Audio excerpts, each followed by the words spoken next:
Bonjour à tous et bienvenue au Mobile World Congress de Barcelone. Ici on est sur le stand de Lenovo et on va regarder un petit truc un peu rigolo. C'est un téléphone qui tombe des centaines de fois par jour, à savoir le Moto X Force.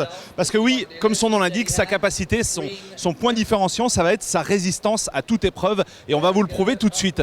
Alors ici on a sur le stand quelque chose qui n'est pas très habituel. C'est 4 différents types de sols qu'on va pas forcément d'ailleurs voir en salon habituellement. On a 2 types de marbre, alors un blanc et un noir. Je ne sais pas si ça a vraiment une différence en termes d'impact avec le téléphone, on va le voir tout de suite.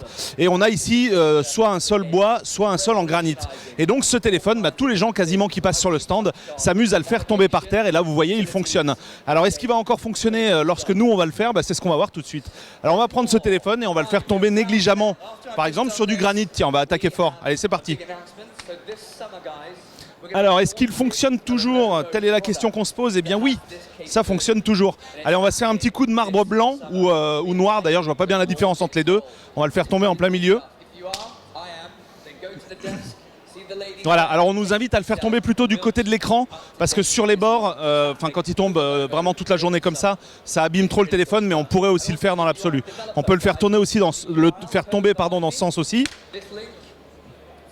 On va le faire tomber d'un petit peu plus haut maintenant, on va faire, voilà, on va s'amuser un petit peu. Parce qu'on ne garantit pas de distance de chute précisément. On va faire un essai en le jetant un petit peu en l'air. Allez, c'est parti. Ah. Alors, on a dû aller le rechercher, mais il fonctionne toujours ce téléphone. Voilà, vous voyez, la partie tactile également est toujours active. Alors côté caractéristiques, on va trouver dedans un Snapdragon 810, 3 Go de RAM, un stockage extensible par carte micro SD, mais c'est bien sûr pas ce qui nous intéresse dans le cas de ce téléphone.